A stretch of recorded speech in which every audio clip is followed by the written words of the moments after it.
AirSkillz Podcast.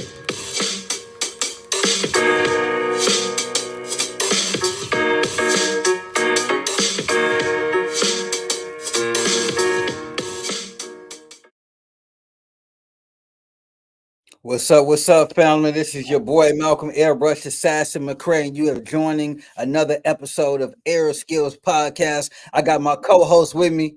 Lord Rudy, man, I did it, folks. I come Hey, live. folks, Did I catch it on you know time? what I'm saying? 4 times is a charm. Oh, that's my life path number, is folks. So it must have meant something, folks. How we doing this morning? Is it morning where you at? Yeah, man. It's afternoon, mid-afternoon, man. I see you moving around, man. You've been traveling all week. I stay moving around. You know, I'm always somewhere, man. Somewhere. Right now, I'm in Nashville, knocking out some work, man. Enjoying the city a little bit. I'll be in Alabama later on today. Then I come back to Nashville. Then I'm gonna head to Memphis for a couple days. Then I'm gonna try to go home. Beautiful, man. But before all that, man, I went home. Oh yeah, I like that Bucks hat, bro. Hey, man, we got the rep, man. You already know. Man. Yeah, man, I went home and it was, man. For the people who don't know, where's home for us? Milwaukee, Wisconsin, baby. Hello. You know what I'm saying? Brew City's finest in the building. 414. 414. I got a new design for that too. I can't wait for you to see that, man. But everything I do, I try to incorporate some Milwaukee from this sweater right here. It's gonna be the colors. These are the Bucks colors, Cream City. Always wearing them. I always love the colors. Everything I do resonates with that, man. And it's home. So you always gonna see it on me because it's in me. Right. You looking good, man. You looking fresh, man. I gotta get me one of them hats, man. Well, like brother. Your energy level look like you on 10, bro. Man, it was going back home is always nostalgic.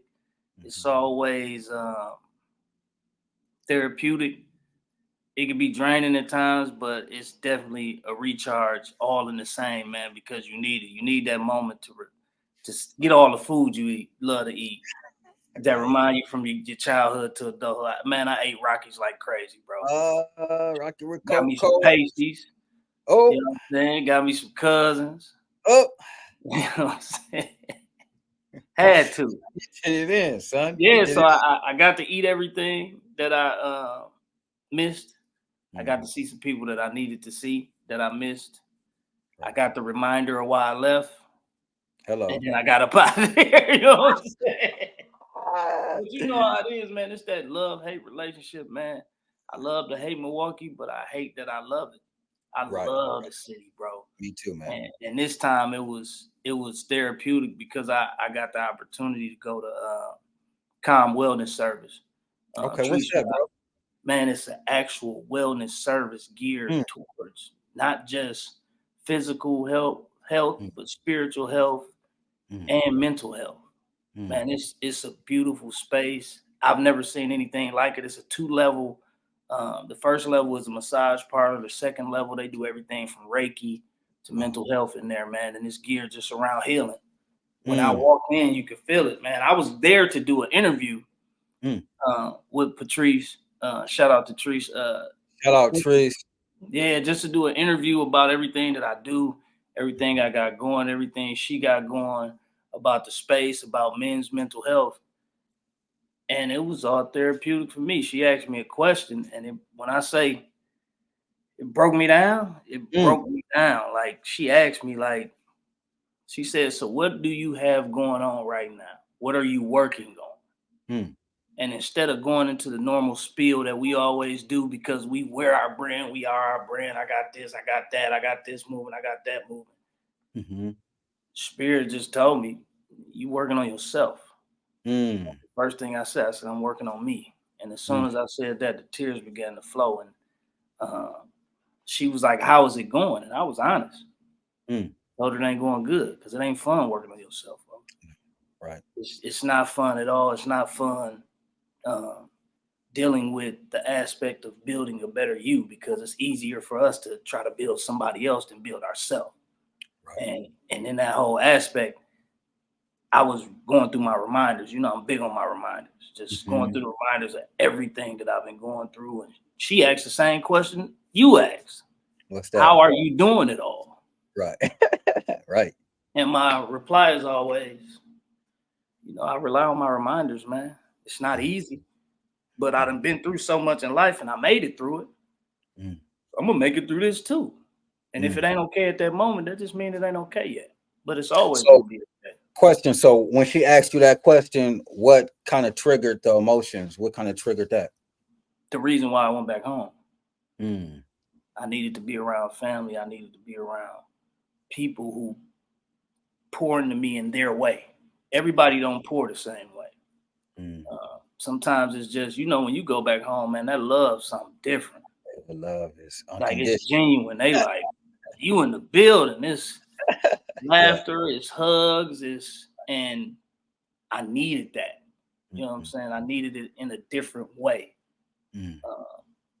I try to get it back home in Houston, but it's not reciprocated the same. And sometimes you need to go back to them roots Right. to be reminded of who you are and to get that love that you love the most. You know what I'm saying? So it was just, it was different, folks. It was needed, and it showed. And she petitioned me as she's been doing, as you've been doing, as we've been doing together. Just like, yo, more men need to hear. They need a Right. space. They need a space where they can come talk. They need a space where they can come share. They just need a space where they can come release. Right. Because she's like, we losing y'all left and right to illness.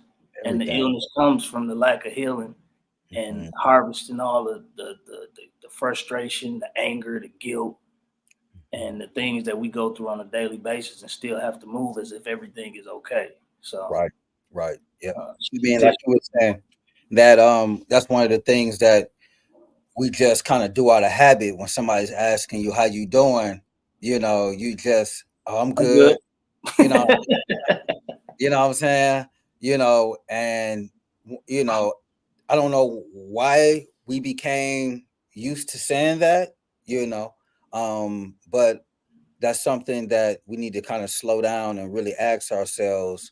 And be honest. How you doing? Yeah. And be honest with that. But I think that's the lie that we learned because Mm. that's what our fathers did. We never Mm. see them talk about their issues. We ain't never see them gripe or grime or be angry Right. about something that they were harvesting. Right. We learned, and she asked me, she was like, what's the goal of an average man in life? I told her straight up to make sure that everybody around them is happy. Right. She was like, well, how do you make yourself happy? And I said, we were conditioned to, if everybody else happy, we happy. If everybody else good, we good. Right. Yeah, But man. what if everybody leaves you? Mm. What makes you happy? And that's where I told her I'm in the space of trying to figure that out, because sometimes as men, especially black men, we feel guilty about doing stuff that makes us happy. True that. True that. And You that's know. a learned behavior in itself. And it Right. puts us in a space where we feel like we shouldn't do what makes us happy because it's not benefiting anybody else. Right. Right. So Right. that comes in the structure of actually knowing. And we started talking about, I had on one of my Focus on the Good shirts. Okay. And I had the one that had the words on it: narcissist, Mm. undeserving, unworthy, things that we are told as black men that we are. Right. And in the middle of it, it says focus on the good. And Mm. she was asking what that shirt meant. And I told her that throughout everything, man, you have to focus on the good, even from relationships to situations to opportunities to failed relationships, um, failed what do you call those things? Failed obstacles, failed objectives, You know, failed goals, failed businesses. goals. Yeah, it's Yeah. still something good that comes out of that, because everything that happens to you don't happen to you, it happened for you, and it's your job to find a lesson in that. And Right. that's where the focus on the good comes from. And then in any situation, you might think it might be somebody bashing your name like crazy. That's because they're not focusing on your value and your goodness and Mm. what you've done to them or done for them, Mm. because they want to focus on everything that did not go in their favor, that they feel that didn't go in their favor. And Mm. that's not always the case. Right. So Right. if I know that I did something amazing to you and for you on a consistent basis, and you chose to leave my life because of some decisions that you made, Right. I could go back and forth with you, but there's nothing that comes from that. So Right. what I can do is I can focus on the good that happened in that relationship and focus on the Right. good that happened in that goal or happened in that success story or that issue. If I Right. focus on that, I'm gonna be okay because I know the Right. type of person I am and I know my value. And Exactly. if you and my value is the goodness that's in me. And if Right. you ain't focusing on that, you don't need to be around me. Right. Right. You Yeah. know, so In business, that's one of the things I was just thinking. Just I had a business situation that didn't quite right. It just didn't feel right. It just didn't end correctly, mhm, and I was thinking to myself, like, man, what more else can I do? Can I do this? Can I do that? And it kind of all brought me back to the question of, like, okay, so if you do nothing, still at the end of the day, what have you learned? What did you learn from this situation? What did you learn as a tool so you won't find yourself in this situation again? Sometimes there's, like you're saying, it's a good and bad situations that you might look at it from a negative perspective, but then when you reflect on it, or like a Chico Akua says, like, man, you got to act like you got some sense all the time because you never know who.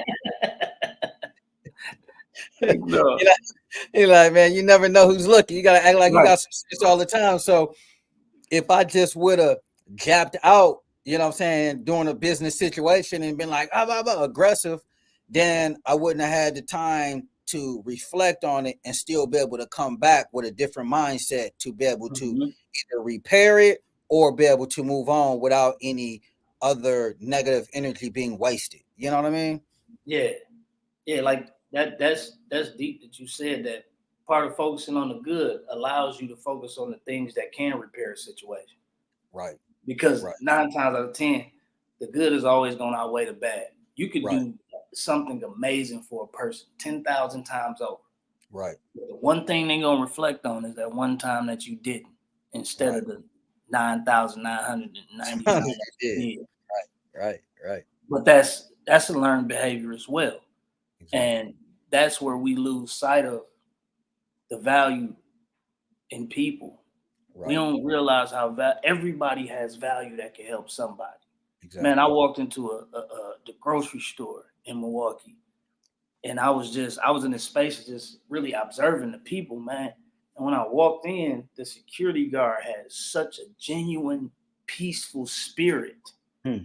that has no guidance, Mm. but he has it. He Hold on. had it to Hold on. You said rewind that. he He had a had certain.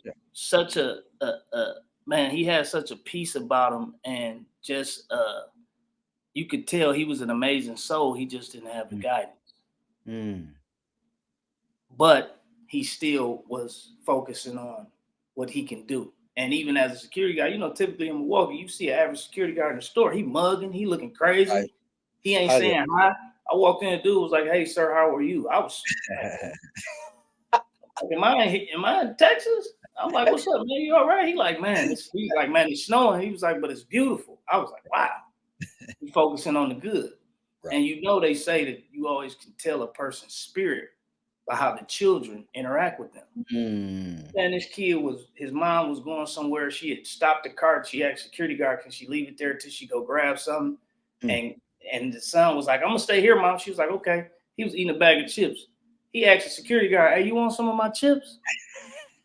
But it's a kid. Right.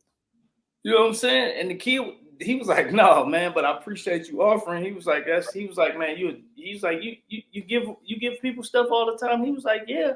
He was like, "I like sharing." Right. And him and the little kid had a dialogue, Mm. and it Little was homie just stuff it was spirit. beautiful to watch. Mm. And it just showed me, like, man, it's a lot of spirits out here that aren't guided properly. They don't Mm. even know what to do with their superpower. Right. We all got superpowers, Mhm.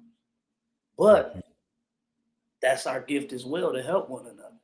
Right. That's what we're here to do at the end of the day. And we've created such a society and a culture that is being. Somebody said it to me the other day, and I was like, wow. Remember that that cartoon back in the day? They used to have a line of people. It was a line of people, and all they was doing was going down this black hole. And then there was one person over here doing something different. And the person that was talking to him, she was like, you don't even realize, like, our minds are being trained to think the way that they want us to think. Right. That's why there's so many broken homes now. That's why I'm probably going on my soapbox right now, but that's why it's a lot of women trying to build a community with kids, with just them kids and no men. Right. It's easy to cancel people now. Right. They created a society where if I don't like you, I can just click a button to unfollow you. Right. If I don't like you, I can click a button to unfriend you. Right. They're detaching us from each other. Exactly. And they're really telling us to focus on self instead of community. Yeah, instead of community. And it's while we thinking we doing some healing, we really hurting. Yeah. Because it's creating loneliness within us. That we think that's trauma. Right. Like it's mind-boggling to me how many words that they've created on social media and on the internet that we've adapted to. Trauma, narcissist, gaslight. Like y'all didn't even know what these words meant when y'all was in school. Now y'all scholars with them. You a scholar with it? Like I'm a narcissist now? Yeah. But they've created these words, especially the trauma. And I have a hard time dealing with it. Because I get it. You have to work out your issues. But if God forgot about them, how come you can't? Yeah. Why we got to dig it back up? If you dig it back, you're reliving that. And what are you reliving it for? To make it through? That's not focusing on the good. That's focusing on something. As a child, I thought as a child. So I went through something as a child. But now I'm an adult and I want to go back to my childhood to relive a child's life. I should be past that. I've grown past it. Yeah. But I mean, I hear both sides of it. You're right. Me too.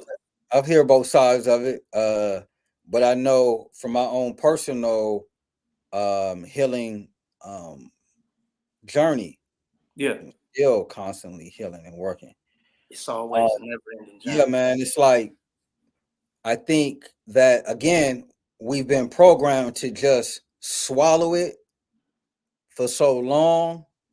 You know, it's like pretty much eating poison. You know, after a while, you know, you've been tricked that, you know, just keep swallowing it, but you never really have an opportunity, because I think more than anything, there are so many distractions that are keeping people discentered from themselves, meaning that they never really have the time to reflect on them, because you constantly are always on to the next thing. It's always built around what you ain't got, so you constantly grinding, you constantly looking at what other people are doing, you constantly, you know, paying bills, you constantly taking care of responsibilities and children and family and all of that, and it keeps you into this rat race where you're not actually conscious about time, space, you as an individual.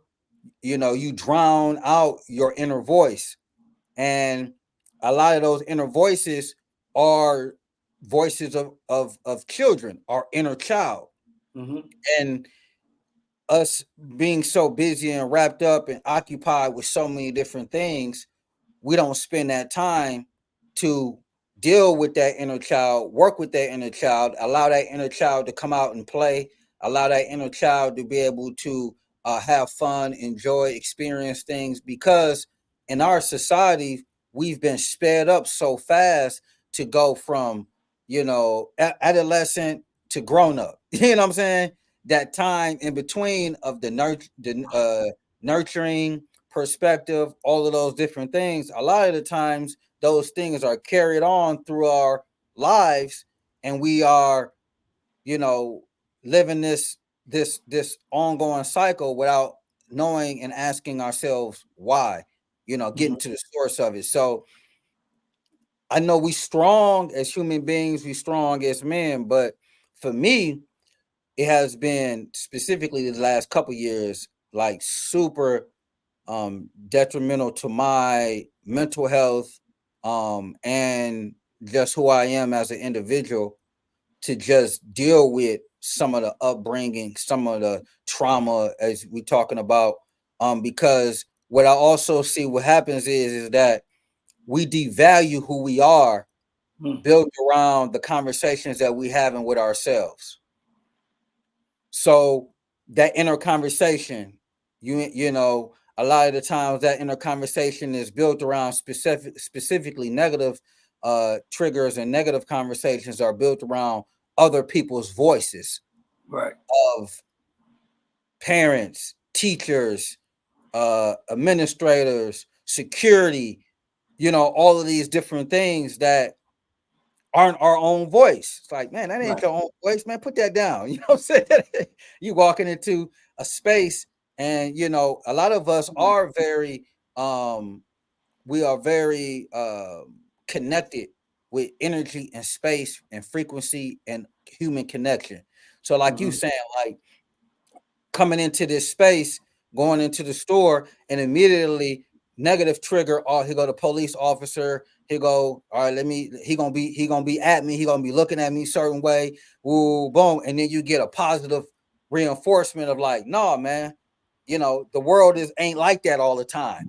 You know what I'm saying? Yeah. Lower your guard. You know what I'm saying? Mhm. Your conditioning is like, you know, we've been conditioned to constantly always be on a pivot, come into an environment with your guard up, looking at things and so on. Because of the world we live in, you know, we got a lot of different mental illness situations going on. A lot of people are coming in, mass shootings and all of that. So you constantly are in these spaces that aren't really being created to help with community building, help with growing and building, um, and working with human beings, because we still all are dealing with the situation of COVID. Still, that trigger of like being shook up of like, no, that's your space, homie, and it's my space. You know what I'm saying? You stay over there, and that's how you know, a lot of us in America is built too. It's like, you know, when you go outside the country, you realize that people literally live in general spaces. Like, yeah, that's my yard, but my yard overlaps with your yard. You know what I'm saying? So it's our yard. America is very territorial. You know what I'm saying? No, this is my fence. I don't want to see you. I don't want to I don't want the build tree over it. on a tree over there. I barely know who my neighbor is. You know what I'm saying? So those kind of situations are like what, you know, and that's kind of like what this whole show, today's show, is built around value of how Yeah. like we have to regain our own personal value. We have to create value in community. We have to create value in, you know, just everyday experiences, you know, in life, you know. Yeah. And I like the fact that you said it about COVID. I always say that we went through COVID just to go to counseling. Mm, mm, We really did. We made it through it just to go to counseling because right, everybody acts like we okay. I thought right. that I was the only one that thought it, but the year 2023 was us reliving that COVID year all over. It was actually allowing us to live it because Mm, everything that I went through in 2020, I literally went through in mm. 2023 all over again to a T. I guess you're right. To a T, folks. When I say to a T, it's scary. The Super Yeah. Bowl, the same teams that played in 2020 played Mm, in 2023. mm, mm. A lot of the same things happen, Right, so um, it's really like, wow, like COVID really, we thought it was something good. right. You can focus on the good that came out of it though, because it was a Yeah, lot of time it spent with was a lot family, it of, was a lot of yeah, time reflecting. Me and you we spent a lot of time together. true. Uh, we built together, and a lot of things happened. But like you said, man, I think a lot of times when we dealing with that value, we quiet down the voice that actually speaks the value into us. Mm, mm, We expect the outer sources right. to tell us our value, so we do things to try to look at me. Did I do it right? Look at me. Do you like this? Look at me. And that shouldn't be the case. I'm not doing it for y'all no more. I gotta do it for me, and I gotta love it. And that's what I love about you. You don't care. You've always been that way. You like, Yeah. hey, this is my thought. This is what I'm finna put out here. You don't like it, you ain't gotta deal with it. Well, I think what I've kind of created, I feel like I was thinking about this today, is when you understand that you different and people ain't gonna understand what your vision and what your goal or your objectives are or what you was put on this earth to do, you get a thick skin of just coming up and becoming very comfortable with creating your own realities. If that makes sense. So it makes perfect sense because that's what you do on a daily. I have to look at a day. I started doing this some years ago. Like my week has to be flexible enough for me to still create, live, inspire, motivate. And then like I just did a 5-day pretty much inner retreat where I'll go out into the country, go camping, no human, interaction, no digital interaction, focusing in on just working with the land, working on projects with my hands, um, being in the moment. Nature is one of those things for me. Is like I gotta be in environments that are bigger than myself. So when I come into a situation of value in my own personal life, for me to be able to be Malcolm McRae airbrush assassin, I have to create these tools and these reality checks, where I can pull myself out of the matrix, almost pull back, visualize everything, make sure that I'm doing a mental check. Yo, how you feeling? Physical check, what I'm saying, what's going on with you? Spiritual check, and then I can be able to come back into this reality, bringing in those different tools and different things that I've been able to um discover by just being quiet and still and not hearing nobody else's voice, or the as we always talk about, turning down the noise.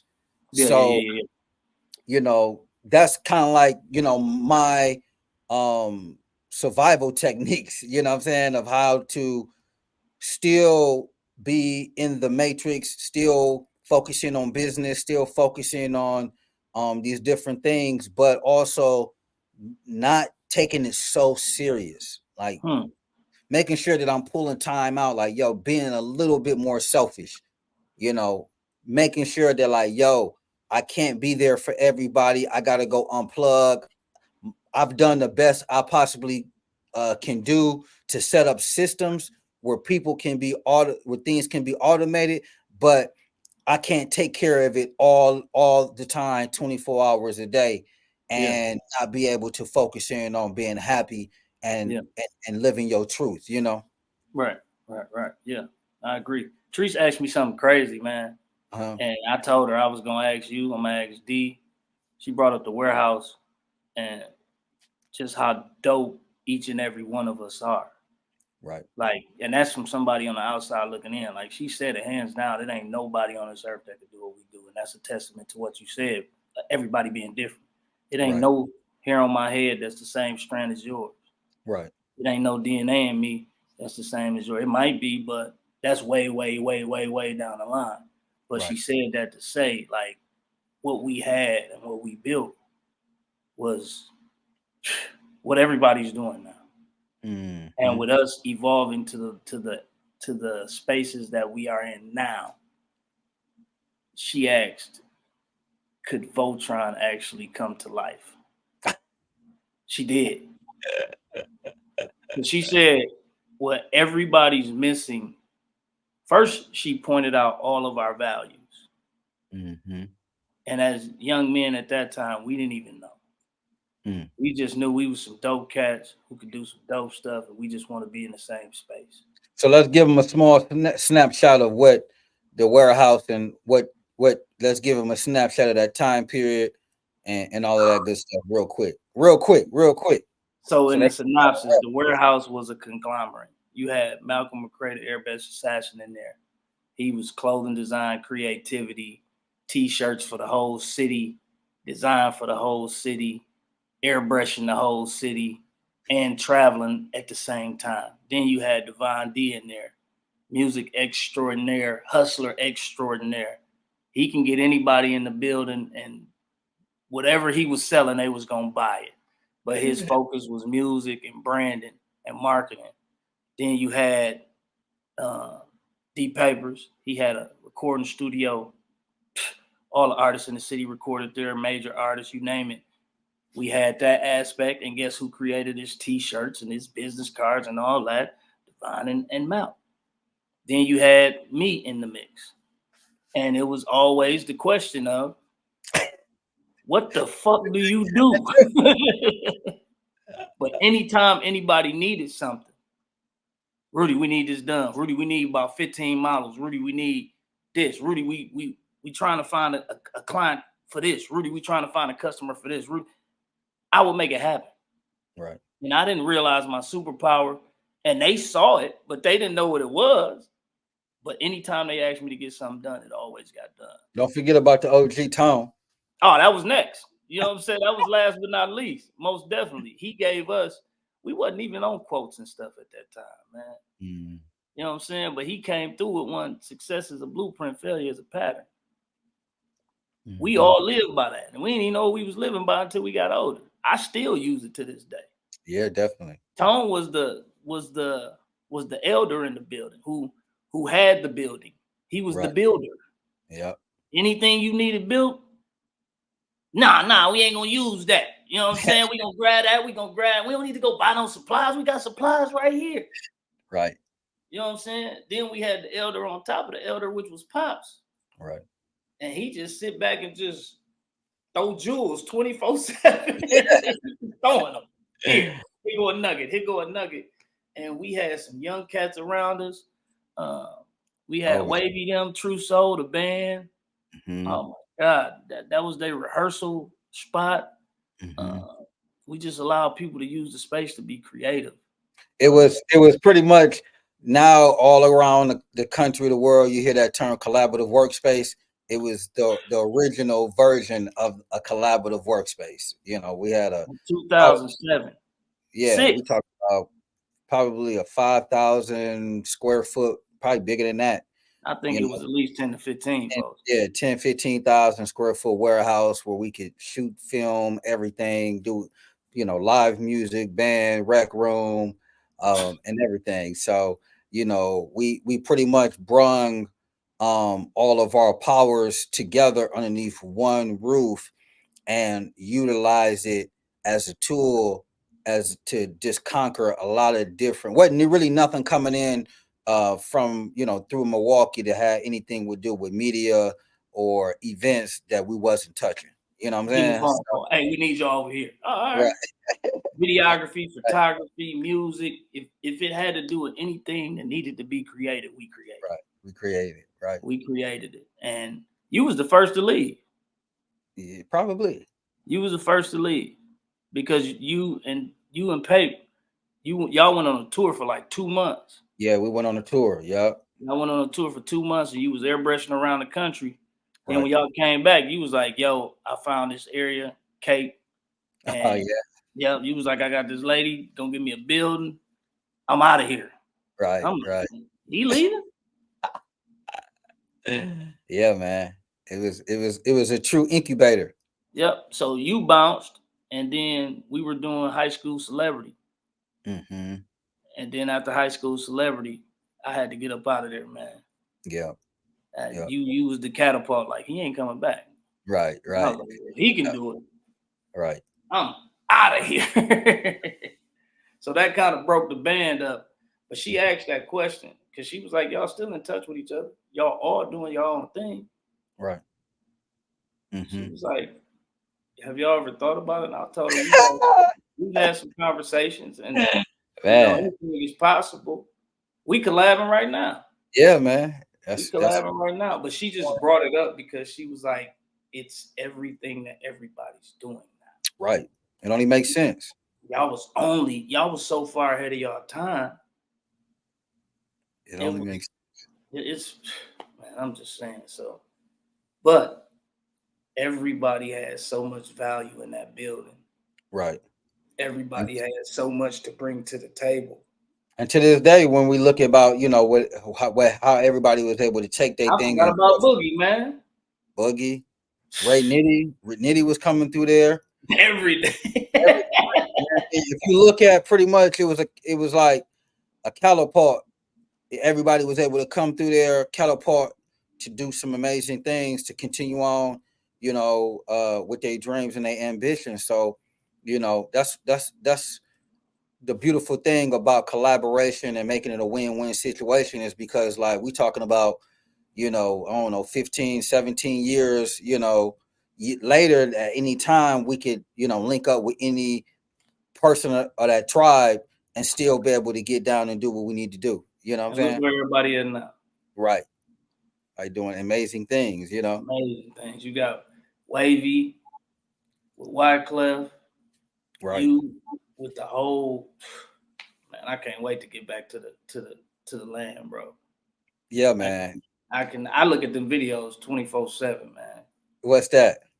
The basically the documentary that we did when I was there.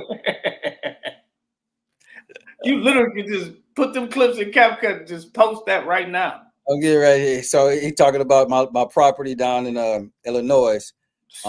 We've been working on this property now for the last couple of years. And then a couple of years ago, I did the Brotherhood Retreat. We're gonna bring that back this year. It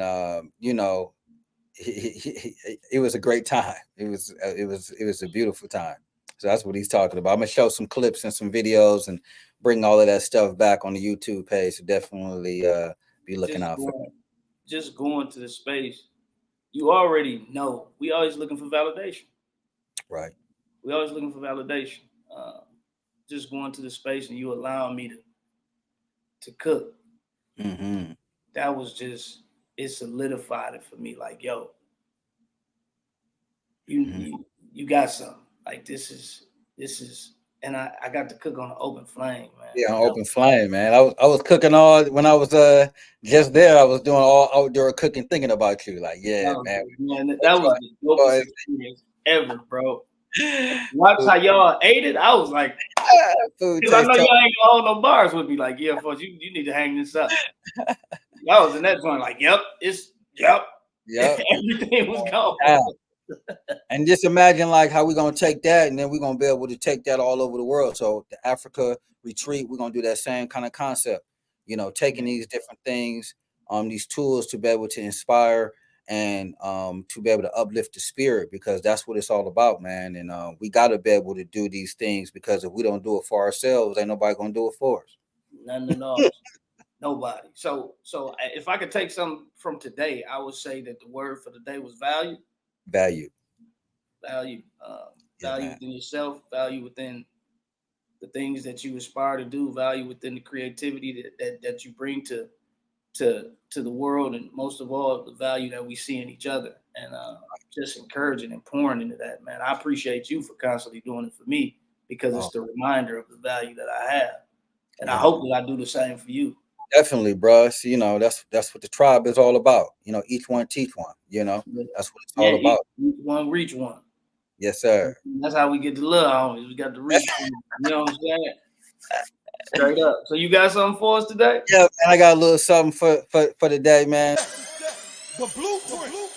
10 steps to transform your life. Here we're talking about value, guys. We're talking about understanding your full potential, your full worth.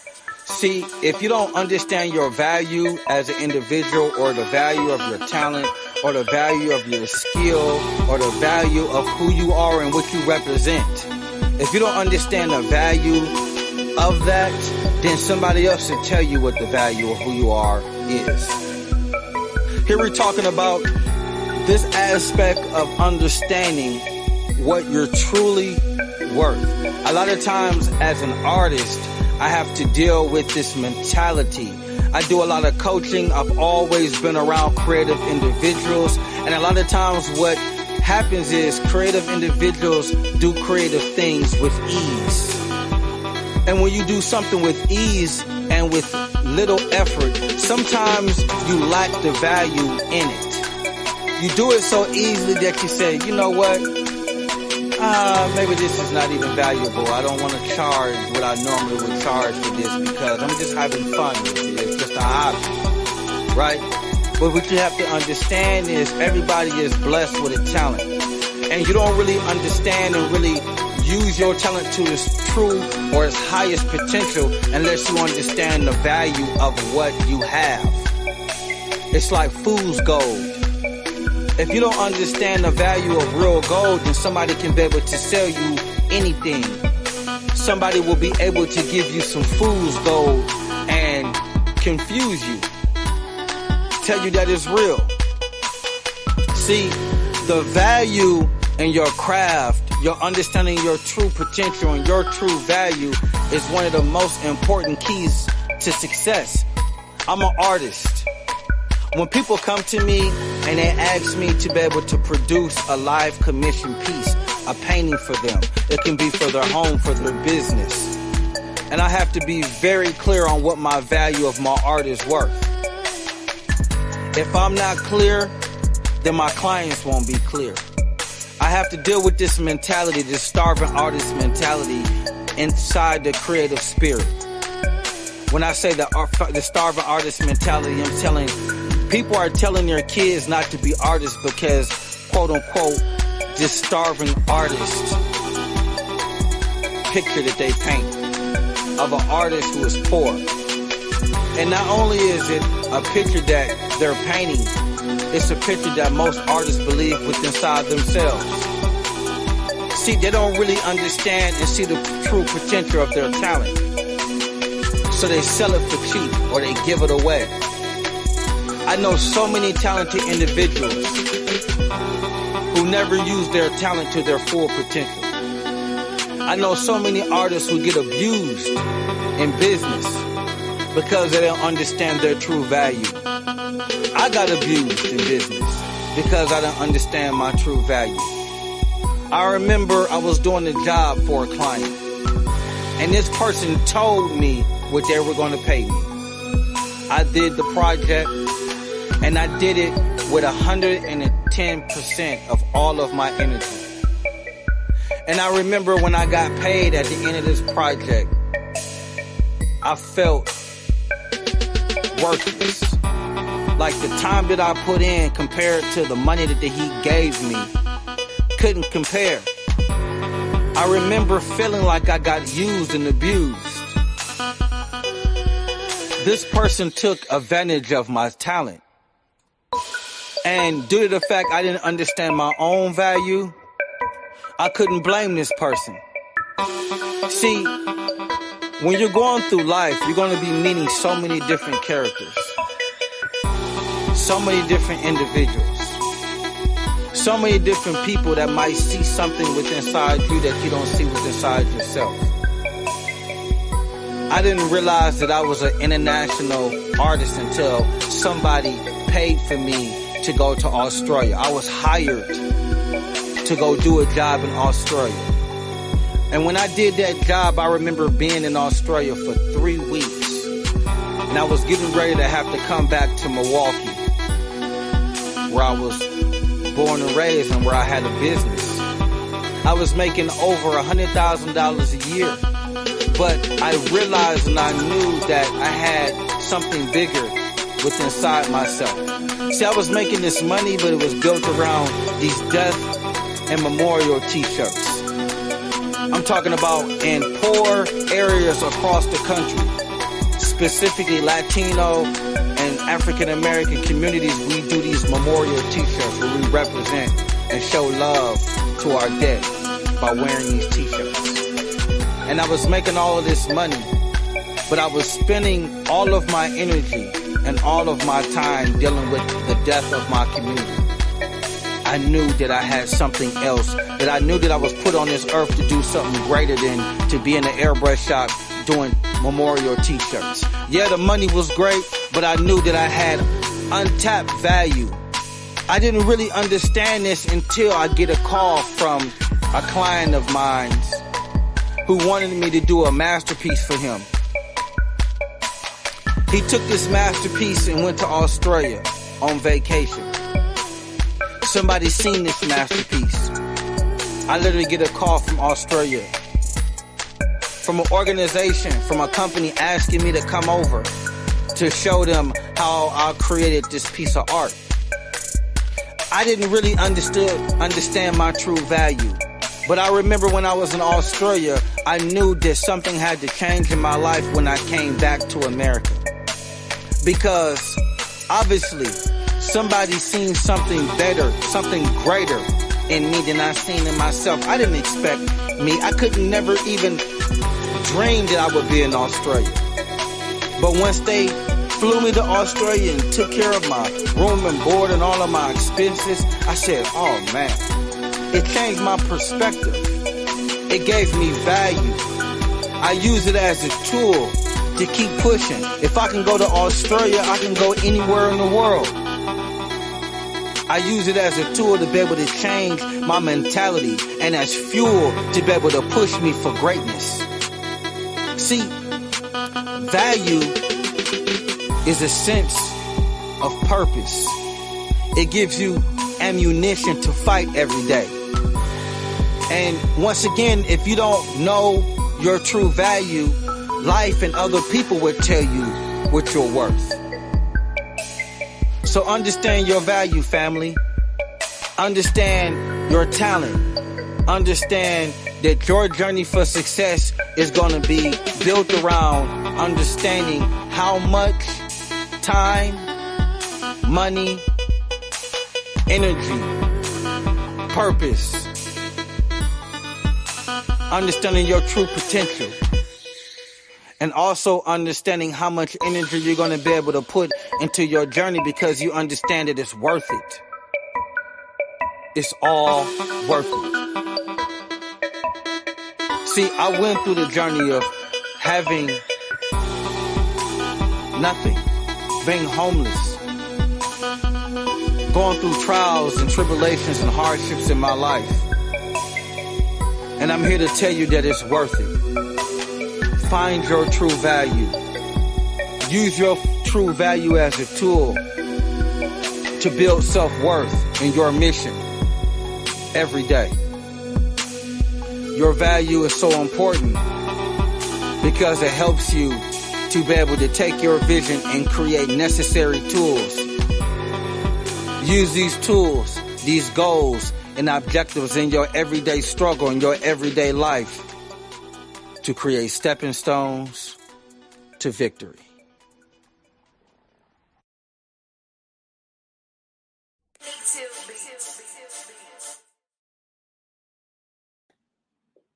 Yeah, man. Yeah, man. Man, listen, bro. Yeah, man. The attention to detail in that joint, something. A little something, something. I said, man, I see the back of the hat. I was like, ooh. Yeah, that's an OG design, man. You know, my guy's mugging too. He's showing you, you know what I'm saying? You got to have the confidence. You got to be able to have the commitment, the focus, the energy, all of that good stuff, man, to be able to keep pushing on, you know, against any kind of problems, hardships. It's always going to be something. So in life, when you're dealing with people, when you know, talking to yourself, making sure that you're building up your inner spirit so you can continue on to understand your true value that's being portrayed out there to the world. Because if you get lost in the matrix, man, and you don't understand your value, man, people will take advantage. The world is a doggy dog place for individuals who don't know who they are, you know? Yeah. Yeah. What's your last words for the people today, man? Last words, man. Stay strong, stay focused, do the work, man. Build that value. It's all about doing that hard work. Those are the things that separate individuals who are winners and individuals who are losers, is, you know, putting in that work, because that work is focusing in on building your value up, whether it's doing, you know, working in the gym, whether it's, you know, finding a therapist or mental health, whether it's just creating tools, getting into nature. All of these different things elevate our frequency, which at the end of the day gives us more opportunities to share with others. At the end of the day, gives us value at the end of the day. So keep building that value up. Yeah. Keep you strong. What about you, man? Any last closings? Man, just other than focus on the good, man, and know your value and your worth. And I promise you, any issue, any decision you make, anything that you can think about, if you focus on those things and if you know for a fact your value, you will never have to worry about nothing else again, because you know the good that's inside of you and you know what you give this world. So just focus on that, because that's all we got to give at the end of the day. That's it, bros. Yeah, man. Peace and love, y'all. Definitely make sure that you subscribe, like, thumbs up, share it with somebody who needed to hear this message. Keep your values up, understand your values. Peace and love, family. AirSkillz Podcast.